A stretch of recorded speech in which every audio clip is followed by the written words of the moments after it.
Oke, yuk kita bedah bareng rahasia-rahasia dari para komunikator paling jago di dunia. Pernah nggak sih kamu jalan masuk ke satu ruangan penuh orang asing dan tiba-tiba, wush, rasa percaya diri kamu hilang gitu aja? Kita semua pasti pernah ngalamin kan? Momen super canggung itu di mana kita bingung mau ngomong apa, mau ngapain juga salah. Gimana kalau ternyata sihir karisma itu sebenarnya bukan sihir sama sekali? Nah, ini dia. Penulis Lael Lowndes itu menghabiskan waktu bertahun-tahun loh buat benar-benar ngamatin orang-orang paling sukses. Dia bongkar semua kebiasaan mereka, terus dirangkum jadi trik-trik simple yang bisa kita semua tiru.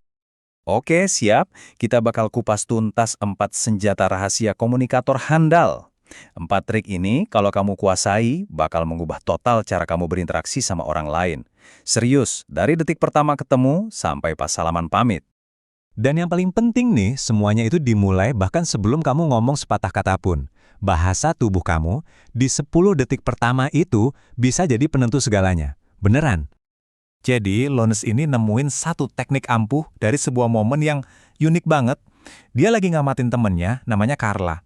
Si Carla ini kalau ketemu orang dewasa, biasa aja, cenderung cuek.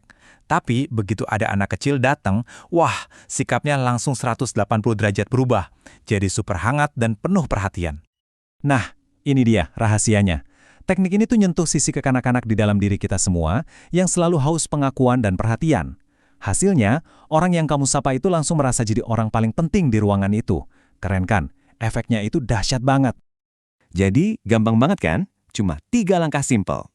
3 langkah ini bisa mengubah sapaan halo yang dingin jadi sambutan yang wah, hangat dan gak terlupakan. Oke, kesan pertama udah keren. Sekarang kita masuk ke tantangan berikutnya. Pertanyaan klasik yang sering banget jadi pembunuh obrolan. Kerja di mana? Atau kerjanya apa? Nah, itu dia. Coba deh lihat bedanya. Di kolom kiri, jawabannya cuma nyebutin jabatan. Kering. Tapi di kolom kanan, jawabannya ngejelasin manfaat atau nilai tambah dari pekerjaan itu buat orang lain. Jauh lebih menarik kan? Rasanya tuh beda banget. Penting buat diingat ya, ini tuh bukan soal sombong atau pamer, sama sekali bukan. Ini tentang gimana caranya bikin diri kita relevan buat lawan bicara.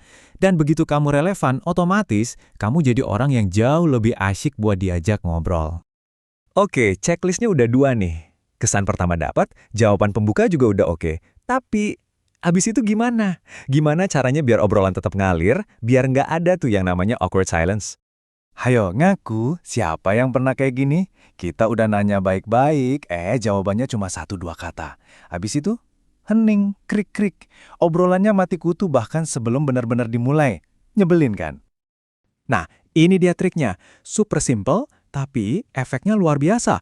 Cukup dengan membeo aja, kamu langsung kelihatan kayak pendengar yang baik. Dan ini secara halus memancing mereka buat cerita lebih banyak. Enaknya lagi, kamu nggak perlu pusing-pusing mikirin pertanyaan baru. Lihat kan perbedaannya? Cuma dengan ngulang 2 kata aja, obrolan yang tadinya buntu langsung jadi hidup lagi. Kita seolah-olah cuma ngasih umpan balik ke mereka, biar mereka yang lanjutin ceritanya. Gampang banget. Oke, sekarang kita sampai di senjata pamungkas. Jurus terakhir buat ninggalin kesan yang bener-bener nancep di hati orang. Ini adalah cara supaya lawan bicara kita merasa dilihat, dimengerti, dan akhirnya menciptakan koneksi yang kuat dan gak akan mereka lupakan.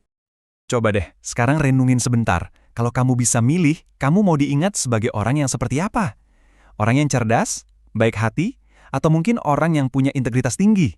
Nah, jawaban dari pertanyaan ini sebenarnya nunjukin kualitas apa yang paling kamu hargai dari dirimu sendiri. Dan ini dia intinya.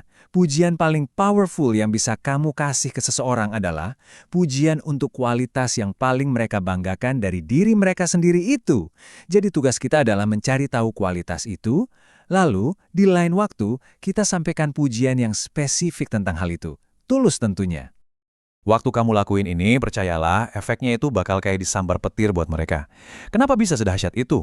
Soalnya, kamu bukan cuma muji pencapaian mereka, tapi kamu menghargai esensi dari siapa diri mereka yang sebenarnya. Dan itu dalam banget. Jadi, harus diingat ya, semua yang kita bahas ini bukan cuma sekedar trik-trik receh. Ini adalah soal membangun kebiasaan. Dan kebiasaan yang kita ulang-ulang, lama-lama akan membentuk karakter kita. Dan pada akhirnya, karakter inilah yang jadi penentu kesuksesan kita di hidup. semuanya saling terhubung.